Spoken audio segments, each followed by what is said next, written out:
എൻ്റെ ഏറ്റവും വലിയ ചോദ്യം എന്ന് പറയുന്നത് ആരാണ് രാജീവ് ചന്ദ്രശേഖരൻ? പ്രധാനമന്ത്രി തന്നെ വന്ന് അത് ഉദ്ഘാടനം ചെയ്യുന്ന ഒരു രീതിയിലേക്ക് എത്തി. ഒരു പാർട്ടിയുടെ സംസ്ഥാന പ്രസിഡന്റ് ആയി എന്നൊരു പ്രിവിലേജ് കൊണ്ട് ഇത്രയും വലിയൊരു സർക്കാർ പരിപാടി നടക്കും, പൊതുപരിപാടി നടക്കുമ്പോൾ സ്റ്റേജിൽ കയറ്റിയിരുത്തേണ്ട ഒരാവശ്യവുമില്ല. BJPയുടെ ഒരു വേദിയായി അതിനെ മാറ്റുകയാണ്. ഇതൊരു രാഷ്ട്രീയപരമായിട്ട് ഇതിനെ അവർ മൊത്തത്തിൽ കൊണ്ടുപോയിക്കൊണ്ടിരിക്കുകയാണ്.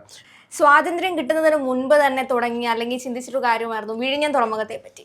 അതിനുശേഷം നൂറ്റാണ്ടുകളായിട്ട് പല രീതിയിലുള്ള പ്രശ്നങ്ങൾ മറികടന്ന് ഇപ്പൊ വിഴിഞ്ഞം തുറമുഖത്തിന്റെ ഉദ്ഘാടനത്തിലേക്ക് എത്തിയിരിക്കുകയാണ്.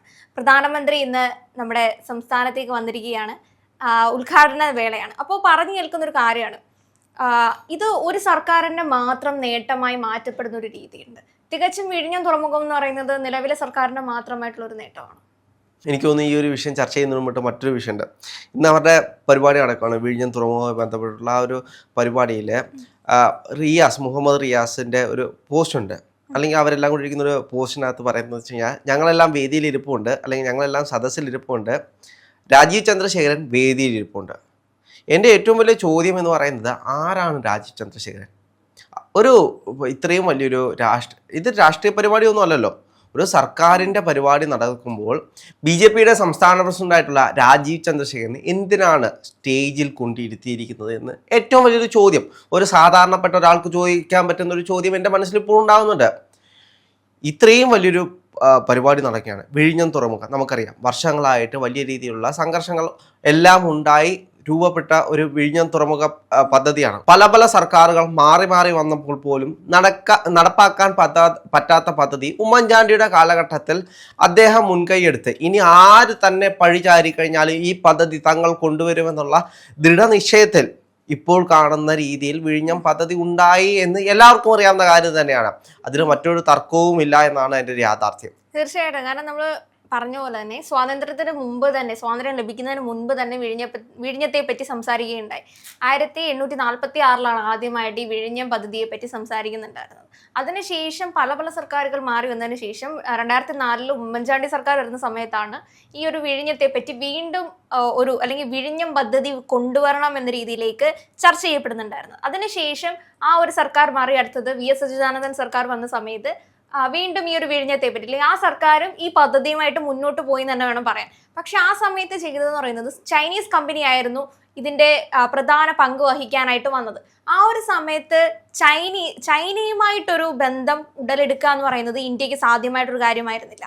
അതിന് ഈ സുരക്ഷാപരമായിട്ടുള്ള കുറേയധികം പ്രശ്നങ്ങൾ ഉള്ളത് കൊണ്ട് തന്നെ അന്നത് നടക്കാതെ പോവുകയാണ് ചെയ്തത്. പക്ഷെ പിന്നീട് ഉമ്മൻചാണ്ടി സർക്കാർ വരുന്ന സമയത്ത് ആഗോളപരമായി ടെൻഡർ വിളിക്കുകയായിരുന്നു ഉണ്ടായത്. അങ്ങനെയാണ് അപ്പൊ ആ ഒരു രീതിയിൽ ഒരു ഒതുങ്ങിപ്പോയ വിഴിഞ്ഞം പദ്ധതിക്ക് ഒരു പുതുജീവൻ നൽകുകയായിരുന്നു ഉമ്മൻചാണ്ടി സർക്കാർ നൽകിയത്. അതിനുശേഷം ഉണ്ടായെന്ന് പറയുന്നത് കേന്ദ്രത്തിൽ നിന്നും കുറേയധികം വെല്ലുവിളികൾ നേരിടുന്നുണ്ടായത്. ആ ഒരു കുറെ പ്രശ്നങ്ങൾക്ക് ശേഷം അല്ലെങ്കിൽ ആ ഒരു കുറെ കാര്യങ്ങൾ കൊണ്ടാണ് ഇത് വീണ്ടും നീണ്ടുപോയത്. അതുകൊണ്ടാണ് നീണ്ട 10 വർഷത്തോളം എടുക്കേണ്ടി വന്നത് ഈ ഒരു വിഴിഞ്ഞം തുറമുഖം ഇപ്പോൾ അല്ലെങ്കിൽ ഒരു 10 വർഷം എടുക്കേണ്ടി വന്നു അതൊരു പൂർവ്വസ്ഥിതിയിലേക്ക് വരാൻ വേണ്ടിയിരുന്നു പറയാൻ. അപ്പൊ അതിന്റെ നമ്മുടെ പ്രധാനമന്ത്രി തന്നെ വന്ന് അത് ഉദ്ഘാടനം ചെയ്യുന്ന ഒരു രീതിയിലേക്ക് എത്തി. ചിലപ്പോൾ പ്രധാനമന്ത്രി ഇവിടേക്ക് വരുന്നത് കൊണ്ടായിരിക്കാം രാജീവ് ചന്ദ്രശേഖരനോട് ഒരു സീറ്റ് കിട്ടിയതെന്ന് വേണമെങ്കിൽ പറയാം. ആരാണ് രാജീവ് ചന്ദ്രശേഖരൻ എന്ന് പറയുന്ന വലിയൊരു ചോദ്യം അവിടെ ഉണ്ട്. രാജീവ് ചന്ദ്രശേഖരനെ സംബന്ധിച്ച് നമുക്ക് രാജീവ് ചന്ദ്രശേഖരൻ ആരുമല്ല, BJPയുടെ സംസ്ഥാന പ്രസിഡന്റ് എന്നതിനപ്പുറത്തേക്ക് രാജീവ് ചന്ദ്രശേഖരൻ ആ ഒരു ഭൂപടത്തിലേ ഇല്ലാത്ത ഒരാളാണ്. കാരണം അദ്ദേഹത്തിന്റെ വേദിയിൽ വിളിച്ചിരുത്താൻ ആരാണ് രാജീവ് ചന്ദ്രശേഖരൻ? MP ആണോ, MLA ആണോ, മന്ത്രിയാണോ? ഒന്നുമല്ല. ഒരു പാർട്ടിയുടെ സംസ്ഥാന പ്രസിഡന്റ് ആയി എന്നൊരു പ്രിവിലേജ് കൊണ്ട് ഇത്രയും വലിയൊരു സർക്കാർ പരിപാടി നടക്കും, പൊതുപരിപാടി നടക്കുമ്പോൾ സ്റ്റേജിൽ കയറ്റിയിരുത്തേണ്ട ഒരാവശ്യവുമില്ല.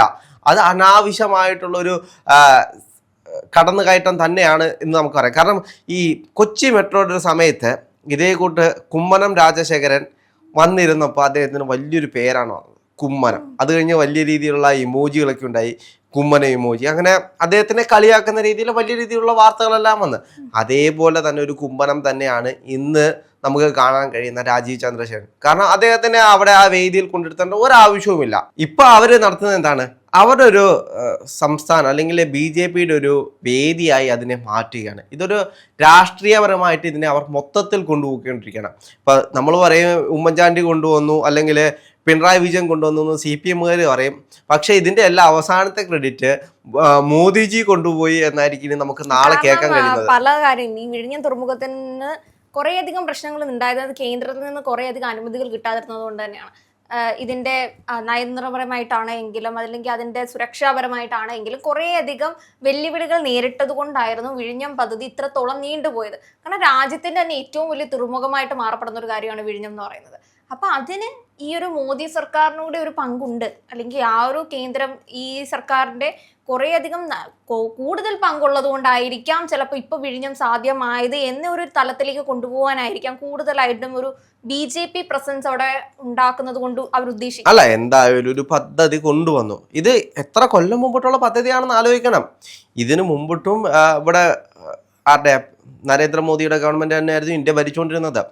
ഇത്രയും കൊല്ലം കഴിഞ്ഞതിന് ശേഷം ഇത് ഇത്രയും സർക്കാരുകൾ കഷ്ടപ്പെട്ട് അവർ എന്ത് വന്നു കഴിഞ്ഞാലും തങ്ങൾ അതിൻ്റെ പാപഭാരം ചുമന്നുകൊള്ളാമെന്നുള്ള ഒറ്റ ഉറപ്പിൻ ബലത്തിലാണ് വിഴിഞ്ഞം തുറമുഖം ഇന്ന് യാഥാർത്ഥ്യമായിരിക്കുന്നതെന്ന് എല്ലാവർക്കും അറിയാവുന്ന കാര്യം തന്നെയാണ്. ഇപ്പം CPM ആണെങ്കിലും CPM വന്നതിന് ശേഷം അവർ ആ ഒരു പദ്ധതിയുമായിട്ട് മുന്നോട്ട് പോയി. ഇപ്പം ഉമ്മൻചാണ്ടി കൊണ്ടുവന്ന ഒരു പദ്ധതി ആണെങ്കിൽ പോലും ആ പദ്ധതി പിന്നെയും മുന്നോട്ട് പോകണമെങ്കിൽ അല്ലെങ്കിൽ അത് പൂർത്തിയാവണമെങ്കിൽ അത് ഇവിടുത്തെ CPMകാർ അല്ലെങ്കിൽ പിണറായി വിജയൻ ഗവൺമെന്റ് അത് ഏറ്റെടുത്തുകൊണ്ട് മാത്രമാണ്. അതൊരു യാഥാർത്ഥ്യമാണ്. അത് നമുക്ക് ഒരിക്കലും മാറ്റിവെക്കാൻ കഴിയുന്നതുമല്ല. പക്ഷേ ഇതിന്റെ എല്ലാം അവസാനത്തെ ക്രെഡിറ്റ് ഇനി മോദിജി കൊണ്ടുപോകുമ്പോൾ ഇവരെല്ലാം എന്ത് ചെയ്യുമെന്നാണ് ഞാൻ ആലോചിക്കുന്നത്.